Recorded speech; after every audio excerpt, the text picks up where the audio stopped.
My name is Dr. Rick Saguil. And action. Hey, Jay had a...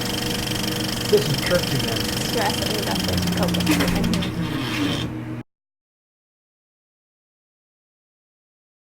it. So paleo, I'll talk about that now. These are just different ways to change around your macronutrients. And again, this is just, I just formulated a couple common dietary practices to lose weight from New Year's. One would be caloric restriction. That's the old way. Just cut down on everything. But like in The Largest Loser trial, if you ever watched that movie or the series, The Largest Loser, they will have people just being driven to exercise every single day, 5 hours a day, and eat nothing. And it'll be a challenge to see who wins, but usually if you follow the groups out, that's why they never have a reunion, because most of the Largest Loser winners and participants all gain the weight back and then more. Because what they found is that the Largest Loser, because they went so low with their nutrition, they got cut down so much with caloric restriction, the body learned about what they were limiting, and then the body also knew that the extra exercise on top of that was very demanding, and with more demanding exercise, less fuel, they had to pull on the fat sources that they all had established. Most of them were morbidly obese, so they lost a massive amount of weight. But after a while, the metabolic rate, even if they lost weight, even if they were on a little bit of calories per day, the metabolic rate dropped down even lower. So not only did they gain weight, the weight that they started with, they also had a lower metabolism than before. They tested I think it was the basal metabolic rate. It's a very painful formula, but they tested that. I think it's called FEE. I don't remember what the acronym stands for, but they tested that in the Largest Loser winners and participants like 5 years down the line, 6 years down the line. They found they couldn't get their metabolic rate up because they were damaged from the competition. So caloric restriction, it works for like if you're in a wedding really fast, but to have this sustainable change, I wouldn't do that. Intermittent fasting, made popular by Jason Fung, I think it's great. I'm an intermittent faster, so I'm actually an intermittent fasting vegan that also does a cycling, a fasting mimicking diet, and weight training. So I go into ketosis regularly. I think the best keto or beta hydroxybutyrate, the highest I ever got was like 4.5, which is pretty good with combination of fasting mimicking diet. That's this one, 5-day fast, in addition to practicing veganism and intermittent fasting and exercise, because all those things they all have benefits, but one of the easiest universal measurements to take would be beta hydroxybutyrate, in addition to a couple other things, testosterone, thyroid, CBC, insulin level, yes. Sometimes growth factor, insulin-like growth factor is hard to measure, sedimentation rate, but anyway. So intermittent fasting, awesome, because the fasting part, whether you do like fast on 2 days a week, or you do fasting like timed feedings like what I do, I only eat from 12 noon to 8 p.m. and I have coffee and tea, but nothing else. If you do that, it does help you lose weight. But the big thing with caloric restriction and the Largest Losers was that even though they lost weight, they were terribly hungry. And what intermittent fasting does is you give the body a sense of starvation in a certain window of time, but then you feed it everything it wants in another window of time. So the body does not become hungry. There's a lot of cravings with this one. There's not that many cravings with this. And some people have said jumping straight down to macronutrient manipulation or counting macros. Keto, a lot of my patients that practice keto, and I did it for a short time, but it really flared up my IBS.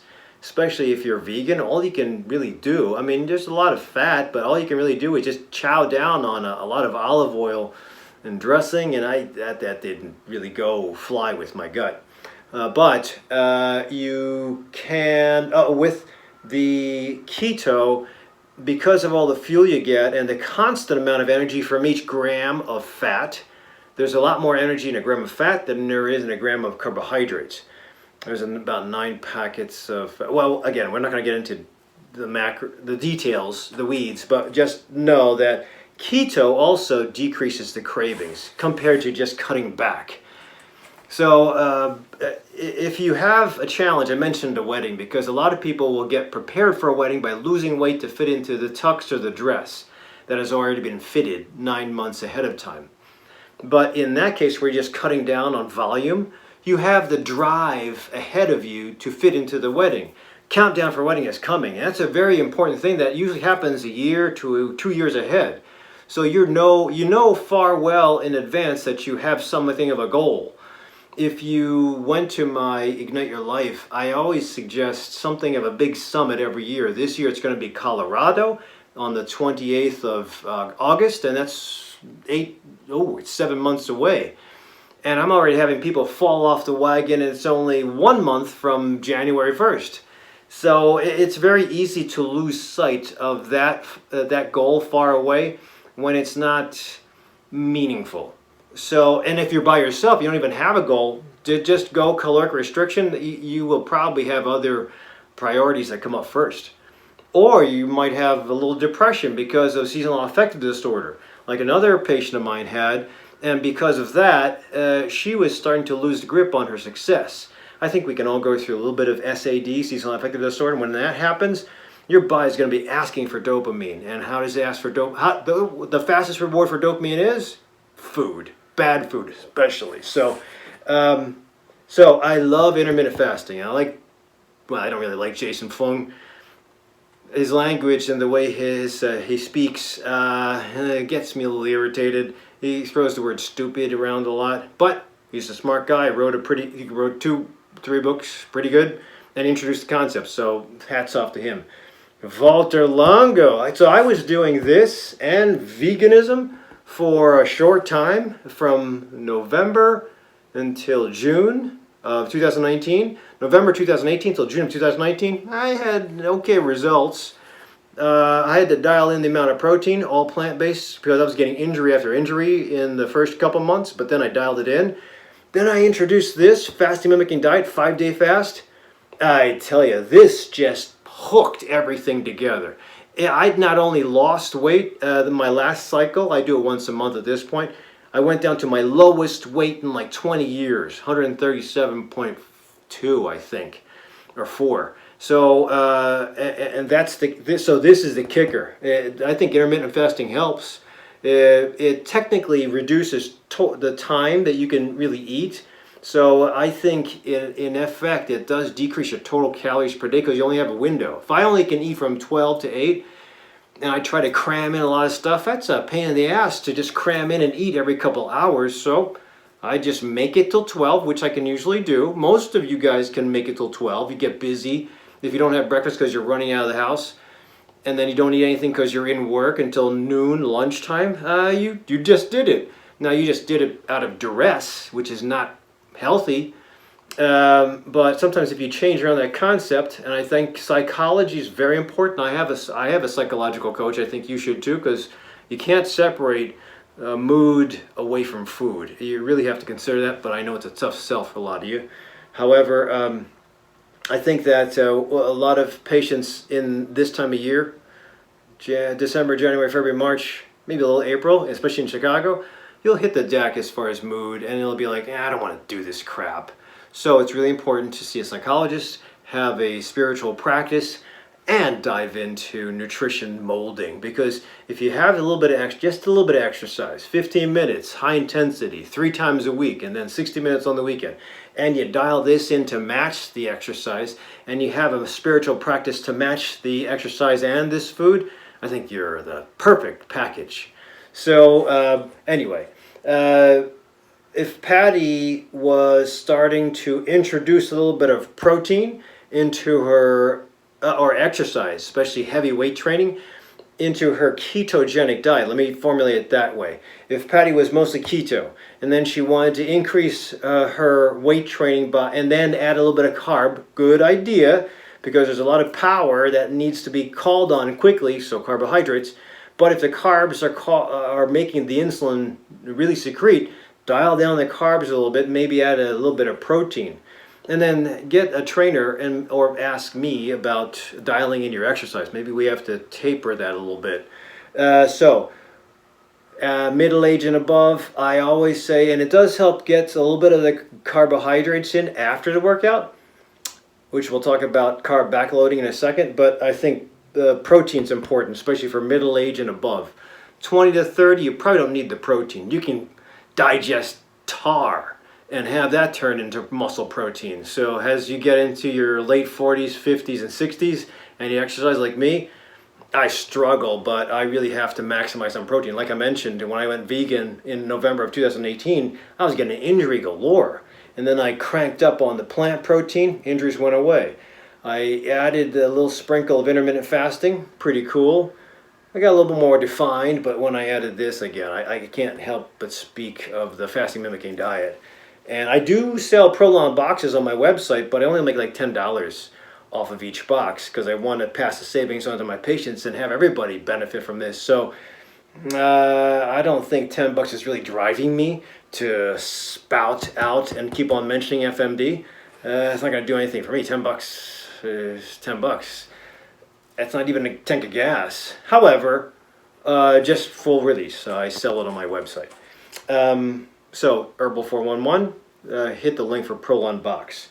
But since Patty is getting older, and since Patty went from keto, added a little bit of carb, and hitting the deck, I'd say dial in the carbs and you won't hit the deck as much. Or do your exercises at night, and then at night when, right after exercise, you've got a 4-hour window. After exercise, you have a 4-hour window when you don't really need insulin to rebuild the stores of glucose going into glycogen. So everybody has to have glycogen in the liver. It's like 150 grams, and in all the muscle, it's like 300 to 600 grams of glycogen. Glycogen is the tiny storage packs of glucose all tagged together.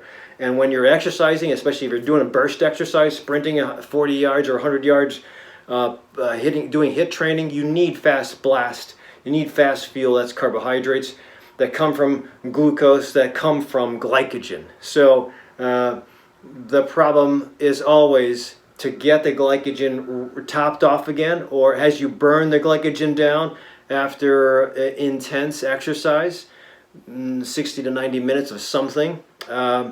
Usually your stores will go from, muscle will go from like 150 grams in a muscle fiber down to like 70, and then the warning light will come on, please get more glucose. And if you don't get the glucose as far as a fuel source of carbohydrate, it'll start to take from fat and or gluconeogenesis. The liver will start to make glycogen using fat and protein. Hopefully not protein, but as I was alluding to, and I hope I'm not losing everybody here, but protein is necessary for 50 and above, especially, I've done a video on this before, especially if you're breaking down muscle. I think rebuilding the muscle as you get older is really important. Even Longo found the 70-year-olds need more protein than the younger people because they would break it down further. So I think it's inherent that if you're exercising and you're older, important to have protein. As far as how much, hey man, I'd go with 100 grams a day. The only problem is the type of protein, if you go too high in the protein, it too will trigger an insulin response. So here's the secret. If you exercise at night, within 4 hours of a pretty intense exercise, if you sprinkle glucose into your fuel source post-exercise, you don't need insulin. And the reason is because in the cell membrane, there's things called GLUT, G-L-U-T, GLUT1, GLUT2, GLUT4, GLUT20. GLUT1 and I think GLUT20 are always on the cell surface. They're like receptors on the cell. Sorry, I hit you again. Receptors on, if this is a cell, you have receptors that are sticking out like this, just waiting for glucose to come by, and the glucose molecule comes by, it sucks, it notices it and pulls it into the cell. GLUT4 is tucked into the cell. It's inside the cell. But when you exercise, GLUT4 migrates to the top, the outside membrane, and it just sits there looking for protein. and it'll take the protein in, and it'll use it to rebuild, which is really cool. I'm sorry, not protein. It'll take the glucose in and rebuild glycogen, just sucking in the glucose from the bloodstream without having the need of insulin, which is really cool. But as I was alluding to, if you have protein, in addition to your carbohydrate source, it gets to suck in faster. So GLUT4 is tucked away inside the cell. When you exercise, it migrates to the periphery, the outside layer of the cell, and GLUT4 just sits out, almost like a sea anemone or those plankton things. They have these foot processes that just get water going by and getting its fuel source.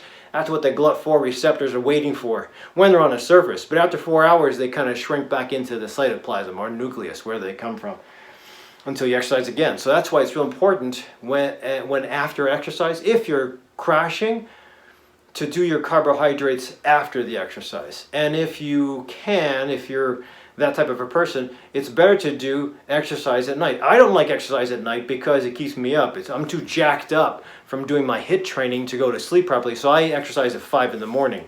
But for you folks who have a problem with crashing, this is where you can take advantage of it, because if you exercise at night, then remember, 4 hours after you exercise is the best time to build up your glycogen stores again with glucose and not worry about insulin. But the thing is, if you have your glucose stores or your carbohydrates,